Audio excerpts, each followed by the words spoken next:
बिस्मिल्लाहिर्रहमानिर्रहीम। अस्सलामुअलैकुम फ्रेंड्स। आज का हमारा टॉपिक है बैसिलस। हम कर रहे हैं जनरल बैक्टीरियोलॉजी, उसमें ग्राम पॉजिटिव रॉड्स। हम पहले ग्राम पॉजिटिव कोकाए कर रहे थे लेकिन वो हमने ख़त्म कर लिया और आज से हम शुरू कर रहे हैं ग्राम पॉजिटिव रॉड्स। उसमें हमारा पहला जो बैक्टीरिया है वो जीनस है बैसिलस और उसमें दो स्पीशीज़ हैं, एंथ्रासिस और सीरियस। तो आज का जो हमारा बैकड्रॉप है वो है किंग एंथ्रास एक्स, और नाम के हिसाब से ही हमारे यहाँ पे हमारे पास जो सेटअप है उसमें हमारे पास वो एक वाइकिंग किंग है जिसका नाम एंथरा है और उसने एक्स पकड़ी हुई है, तो एंथ्रासिस एंथ्रास एक्स। सबसे पहले हम बैसिलस एंथ्रासिस जो है उसके फीचर्स को डिस्कस कर लेते हैं और उसके बाद फिर हम बैसिलस सीरियस पे आएंगे। कुछ कॉमन फीचर्स जो हैं वो ये हैं कि यहाँ पे हमारे पास आपके बैकग्राउंड में पर्पल पहाड़ नज़र आ रहे हैं, तो purple colour for gram positive. ये क्योंकि रॉड्स हैं, ये बैसिलस रॉड शेप बैक्टीरिया है, तो इसका ये एक डिस्टिंग्विशिंग फीचर है क्योंकि कोकाए जो है वो तो चेन्स में अकर होते हैं लेकिन जो रॉड्स हैं वो चेन्स नहीं बनाते। लेकिन ये वाहिद बैक्टीरिया है, बल्कि बैसिलस के अलावा एक और भी है क्लोस्ट्रीडियल स्पीशीज़, वो भी वाहिद बैक्टीरिया हैं जो कि ये फीचर शो करती हैं कि वो चेन्स में अकर होती हैं। तो चेन्स को शो करने के लिए हमारे पास यहाँ पे सेल कर रही हैं डिफरेंट बोट्स जो कि एक वन लाइन में जा रही हैं, ऐसा बिल्कुल जैसे चेन की फॉर्म में। तो ये ग्राम पॉजिटिव रॉड्स हैं जो कि चेन की फॉर्म में अकर होती हैं। अब हम अपने वाइकिंग्स की तरफ आते हैं और हमारे यहाँ पे जो वाइकिंग्स हैं वो आर्मर्ड हैं, उन्होंने आर्मर पहना हुआ है और आर्मर एज यूजुअल रिप्रेजेंट करता है कि ये एनकैप्सुलेटेड बैक्टीरिया हैं। लेकिन इनका एक स्पेशल फीचर है, अभी तक हमारे पास जितने भी एनकैप्सुलेटेड बैक्टीरिया हैं उनके कैप्सूल्स बने हुए हैं पॉलीसेक्राइड, यानी वो कार्ब्स के बने हुए हैं। लेकिन इसका एक स्पेशल फीचर ये है कि जो इसका कैप्सूल है वो बना हुआ है प्रोटीन का। तो ये प्रोटीन कैप्सूल है और वो भी स्पेसिफिकली अगर किस अमाइनो एसिड का, तो ग्लूटामेट, पॉली डी ग्लूटामेट की चेन्स बनी हुई हैं जिससे उनका ये कैप्सूल बना हुआ है। तो उसको हम शो कर रहे हैं इनके इस आर्मर से जो कि लेदर का बना हुआ है। बाकियों के कैप्सूल शो करने के लिए मेटालिक आर्मर थे, इसका लेदर का आर्मर है, तो ये प्रोटीन आर्मर है। और क्योंकि पॉली डी ग्लूटामेट है तो उसके रिप्रेजेंट करने के लिए इन्होंने बेल्ट्स पहनी हुई हैं जिनका बकल डी शेप का है। तो उससे आपको याद रहेगा कि पॉली डी ग्लूटामेट की चेन्स हैं, यानी ग्लूटामेट का जो डी आइसोफॉर्म है उसकी चेन्स बनी हुई हैं जिससे उनका ये कैप्सूल बना हुआ है।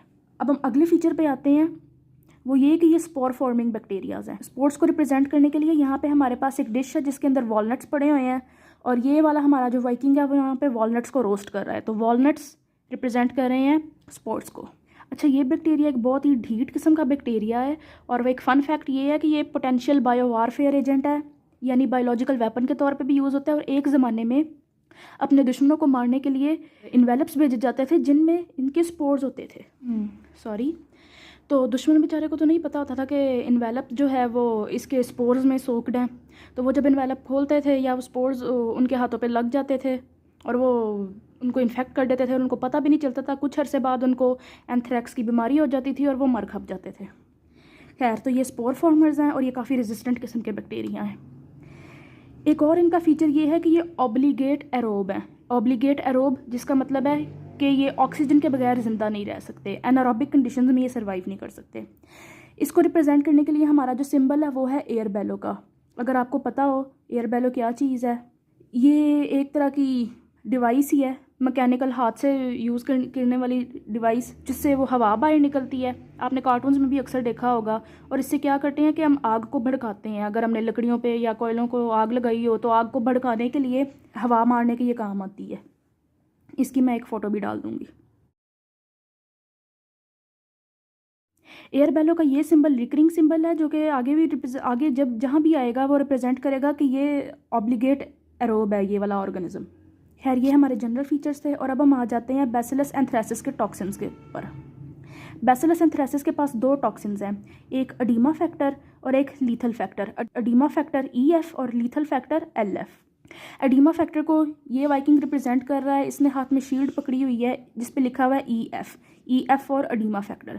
अब ये एडिमा फैक्टर काम कैसे करता है? एडिमा फैक्टर ये असल में एडेनोलाइट साइक्लेज एंजाइम है। और ये वाला जो टॉक्सिन है ये अपने आप को इंसर्ट करता है होस्ट सेल की मेम्ब्रेन के अंदर, क्योंकि ये एडेनोलाइट साइक्लेज एंजाइम के तौर पे काम करता है।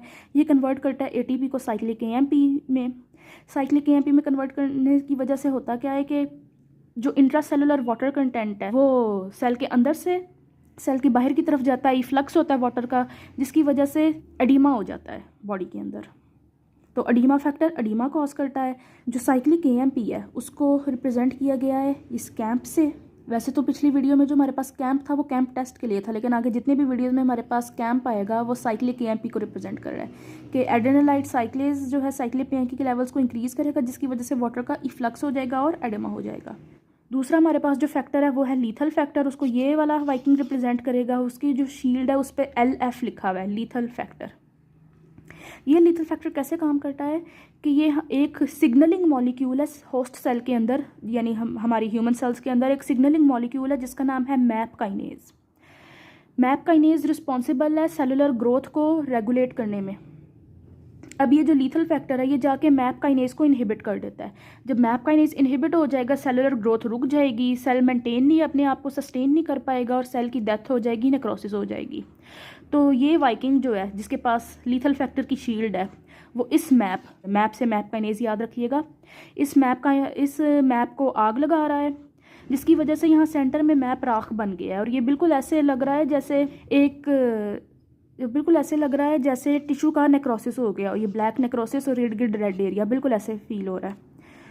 तो लीथल फैक्टर मैप काइनेज को इनहिबिट करता है जो कि नेक्रोसिस करता है टिश्यू की। अब हम बैसिलस एंथ्रेसिस की डिजीज़ पे आ जाते हैं।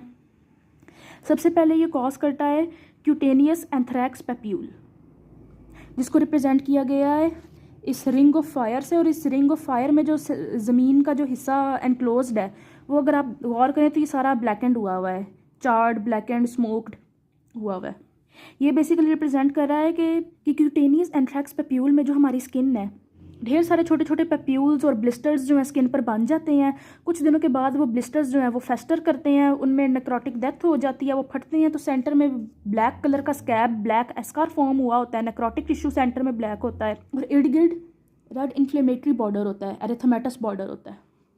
तो ये था क्यूटेनियस एंथ्रैक्स पैप्यूल। नेक्स्ट हमारे पास जो डिजीज़ है वो है वूल सॉर्टर डिजीज़। वूल यानी ऊन। होता असल में क्या है कि हमारे पास जो एंथ्रेसिस है उसके जो स्पोर्स हैं, स्पोर्स हमारे पास अक्सर ज़मीन से ट्रांसफ़र हो जाते हैं एनिमल्स की वूल पर। और जब केयर टेकर्स होते हैं एनिमल्स के, वो जब इनकी वूल को मैनेज करते हैं, या जब एक सीज़न आता है जब ये वूल को शेव ऑफ किया जाता है, तो ये वूल्स जो है ना ट्रांसफ़र हो जाते हैं उनके रेस्पिरेटरी ट्रैक्ट से उनके लंग्स में, जहाँ पे जाके ये कॉज करते हैं न्यूमोनिया। तो एंथ्रेसिस की वजह से न्यूमोनिया कॉज होता है, इसको वूल सॉर्टर डिजीज़ भी कहते हैं। अब इस न्यूमोनिया के जो अर्ली सिम्टम्स हैं वो तो नॉर्मल न्यूमोनिया की तरह ही हैं, जैसे कफ, फीवर। लेकिन अगर इसको जल्दी ट्रीट ना किया जाए तो होता क्या है कि मीडियास्टाइनम में, और अगर आपको आपकी एनाटमी याद हो तो मीडियास्टाइनम कहते हैं जो जगह होती है दोनों लंग्स के दरमियान, जो सेंटर में जो स्पेस होती है जहाँ पे हार्ट पड़ा हुआ है उसको मीडियास्टाइनम कहते हैं। वहाँ पे जो लिम्फ नोड्स है वहाँ पे जाके उनको इन्फेक्ट करता है, जिसकी वजह से लिम्फ एडिनोपैथी होती है, लिम्फ एडिनोपैथी। और अगर इसको ट्रीट ना किया जाए तो वहाँ पे पल्मोनरी हैमरेज भी हो सकता है, और अगर इसको ट्रीट ना किया जाए तो वहाँ पे मीडियास्टाइनल हैमरेज भी हो सकता है, जिसको रिप्रेजेंट किया गया है यहाँ पे जो हमारे पास किंग एंथ्रा है उसकी एक्स से। अगर इस एक्स को गौर से देखें तो बिल्कुल ऐसा लग रहा है जैसे चेस्ट कैविटी में यहाँ पे 2 लंग्स पड़े हुए हैं और यहाँ पे पल्मोनरी हैमरेज हो रहा है, सॉरी पल्मोनरी हैमरेज नहीं, मीडियास्नल हैमरेज हो रहा है। अगर हम इस मीडियास्नल हैमरेज को एक्सरेज में देखें तो एक्सरे में उसकी अपीयरेंस कुछ ऐसी होती है। यहाँ पे जो हमारे पास शिप है, ये शिप का मास्ट है, मास्ट कहते हैं जो ये शिप का सेंट्रल पोल होता है इसको। और यहाँ पे जो हमारे पास सेल है उसका ये पैटर्न बिल्कुल ऐसे लग रहा है जैसे एक्सरे पे हमारे पास चेस्ट की बोन्स हैं वो ऐसे वाइट नज़र आती है, और सेंटर में हमारे पास मीडियास्टाइनम है वो वाइडन नज़र आता है। तो एंथ्रेसिस में हमें वाइडन मीडियास्टाइनम नज़र आता है। ये थी इसकी डिजीज़। अब हम इसके ट्रीटमेंट पर आते हैं। जो हमारे पास मेन ड्रग ऑफ चॉइस है वो है फ्लोरोक्विनोलोन, और जो सेकेंड ड्रग ऑफ चॉइस है वो है डॉक्सीसाइक्लिन।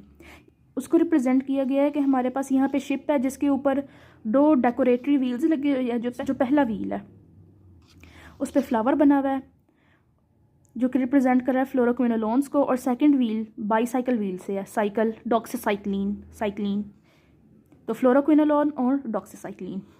यहाँ पे हमारा ख़त्म होता है बैसिलस एंथ्रेसिस। और अब हम आते हैं बैसिलस सीरियस पे। जो इसके जनरल फीचर्स हैं वो तो सेम ही है कि ये भी ग्राम पॉजिटिव रॉड है, ये स्पोर फॉर्मर है, ऑब्लिगेट एरोब है। लेकिन अगर हम इसकी इन्फेक्शन की बात करें तो ये मेनली कॉज करता है गैस्ट्रोएंटराइटिस या आम जुबान में फूड पॉइजनिंग।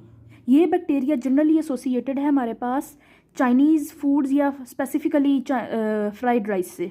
अगर हम फ्राइड राइस को रीहीट करेंगे तो ये बैक्टीरिया जो है ये फिर भी परसिस्ट कर जाएगा, इसकी डेथ नहीं होगी। और जब हम वही fried rice, reheated fried rice खाएंगे तो ये फूड पॉइजनिंग कॉज करेंगे, जिसकी फीचर्स होंगे हमारे पास वॉमिटिंग और डायरिया। और यहाँ पे शो करने के लिए कि फ्राइड राइस से एसोसिएटेड है, ही रीहीटेड फ्राइड राइस से बल्कि। तो यहाँ पे बंदा है जो कि आग के ऊपर इस फ्राइड राइस को रीहीट कर रहा है, उसने खाए हैं तो उसको फूड पॉइजनिंग हो गई है, उसको वॉमिटिंग हो गई है। तो ये था हमारे पास जीनस बैसिलस, जिसमें हमने बैसिलस एंथ्रेसिस और बैसिलस सीरियस को कवर किया। बैसिलस सीरियस तो छोटा सा ही था। अब हम एक दफ़ा इसका रिव्यू कर लेते हैं। ये ग्राम पॉजिटिव रॉड्स हैं। डिस्टिंग्विशिंग फीचर ये है कि ये रॉड्स जो हैं ये चेन की फॉर्म में अकर होते हैं। ये स्पोर फॉर्मर्स हैं, ये ऑब्लिगेट एरोब हैं। इनका प्रोटीन कैप्सूल होता है, specifically poly D glutamate capsule है इनका। इनके पास 2 टॉक्सिन्स हैं, EF और LF।